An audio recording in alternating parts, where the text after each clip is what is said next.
ces différents systèmes de sécurité et où on est de moins en moins capable de faire confiance à l'autre. Pourtant, cela a été prouvé dans 1000 endroits depuis des années. Chaque fois que dans un immeuble d'une cité populaire, il y a des gens qui ont tout simplement le souci de dire bonjour aux autres, de sourire aux enfants comme aux adultes, eh bien la vie se passe différemment.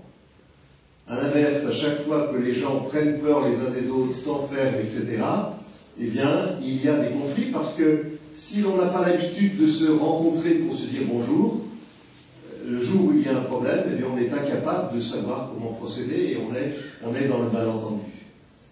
Alors ça paraît un peu idiot de dire ça.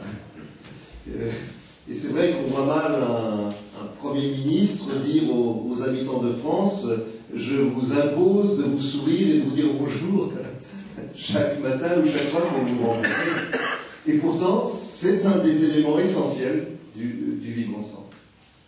Et donc je crois que le vivre ensemble, c'est d'abord une question de bon sens, de sagesse. Si nous voulons vivre le mieux possible les uns les autres, eh bien nous avons intérêt à être en bonne relation et en bon terme avec les autres. Et je crois que cela passe par notre capacité à nous émerveiller de ce que sont les autres. Alors, ces capacités d'émerveillement, on est capable en général de les avoir. Je ne connais pas beaucoup de personnes qui n'aient pas ému devant un petit enfant. Dans nos cités, dans nos quartiers, il y a beaucoup de petits enfants. Eh bien, je crois que ça va laisser libre cours déjà à ce premier émerveillement.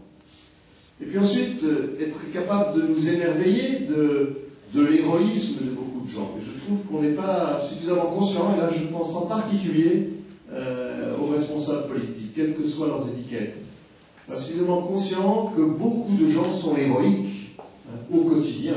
Ils ne font pas des choses absolument extraordinaires, mais quand on a un travail peu payé, qu'on a des conditions de transport difficiles, qu'on a des enfants au chômage, etc., eh bien, il faut être déjà d'un certain héroïsme pour faire face, pour gérer ces situations au quotidien. Et on parle toujours des problèmes de banlieue qui vont mal, des phénomènes de violence, de délinquance, d'incivilité, etc. On oublie la majorité des gens, quelles que soient leurs origines, qui en fait sont plutôt de ces héros du quotidien. Moi je trouve qu'on devrait avoir comme cela plus le souci d'éduquer à l'émerveillement, s'émerveiller de l'autre. Et cela me paraît tout à fait particulièrement vrai pour ce qui est de la rencontre interreligieuse. Encore une fois, les mots sont trop réducteurs. Hein. Mais je crois qu'on ne peut vraiment entrer dans une certaine sympathie avec la foi de l'autre que si nous sommes capables de nous émerveiller. Je reviens à l'émir Abdelkader. Il se trouve que l'émir Abdelkader a eu l'occasion de rencontrer quelques chrétiens qui ont suscité son émerveillement. Et quand je regarde quels ont été les pionniers chrétiens du dialogue interreligieux, je pense par exemple à Louis Massignon.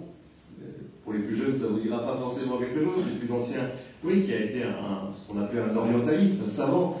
Eh bien, son émerveillement du monde musulman est passé d'abord par l'émerveillement de l'hospitalité que lui ont offert des familles, puis ensuite l'émerveillement devant la prière de musulmans. Eh bien, je crois que si nous arrivons à avoir cette capacité à nous émerveiller, eh bien déjà nous faisons un pas important dans le vivre ensemble. Et après, quand nous sommes dans ce vivre ensemble, ben, nous ne voyons plus vraiment les frontières. On va s'apercevoir que les frontières d'origine nationale, les frontières d'origine religieuse, eh bien, elles sont relatives. Quand il y a de l'amitié, quand il y a de l'amour, eh bien, les frontières sont vraiment relatives. Et je terminerai là, avant de rendre le micro, personnellement, si on me demande pourquoi je suis tant attaché à cette rencontre chrétien-musulman, je dis, pour moi, c'est quelque chose de vital. C'est vital, pourquoi?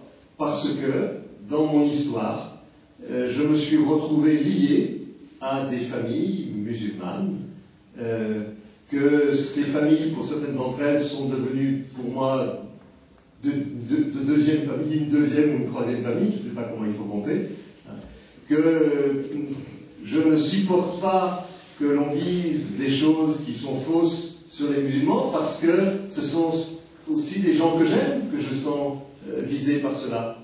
Et pour moi, voilà, il est là la raison première de mon attachement à cette rencontre, à ce dialogue, c'est ma fidélité à un certain nombre de gens que j'aime et qui m'aiment. Voilà, ça passe d'abord par là. Et si nous arrivions à tisser plus de liens de cette sorte, je crois qu'il y aurait beaucoup moins de problèmes, aussi bien en France qu'ailleurs dans le monde.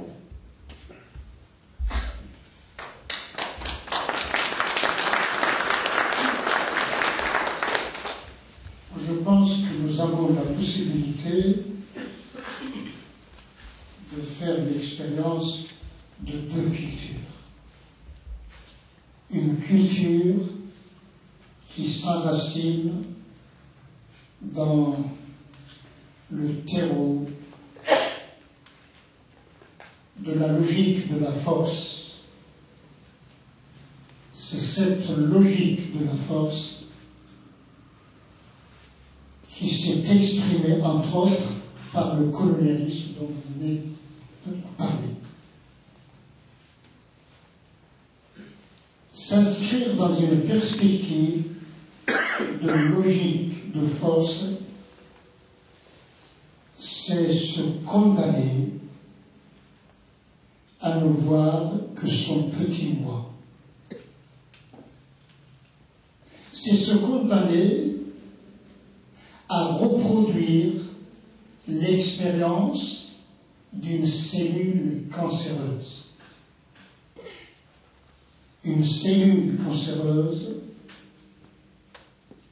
commence par faire semblant d'être une île coupée de tout son entourage. Elle finit par s'exploser, par s'anéantir et anéantir le tout. Dans une telle perspective, impossible de rencontrer un gagnant.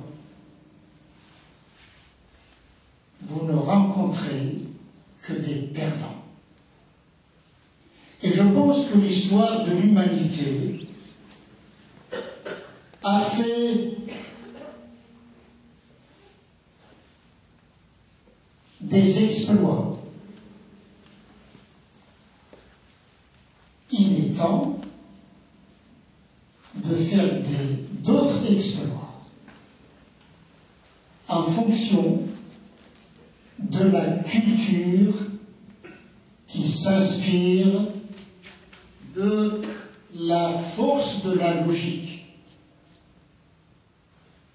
Nous sommes capables de substituer à la logique de la force de la logique.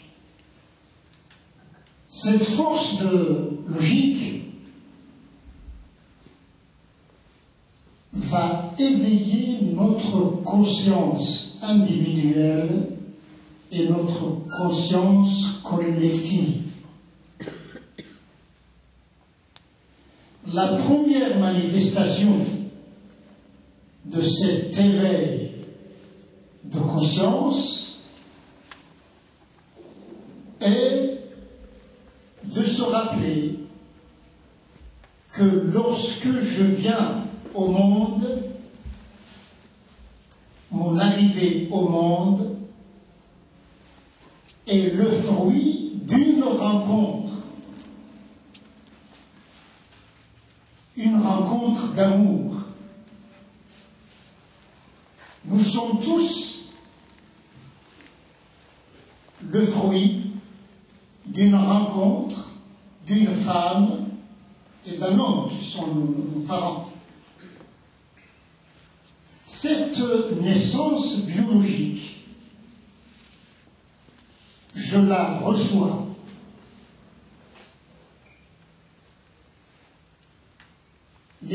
La naissance biologique reçue constitue la gare de départ.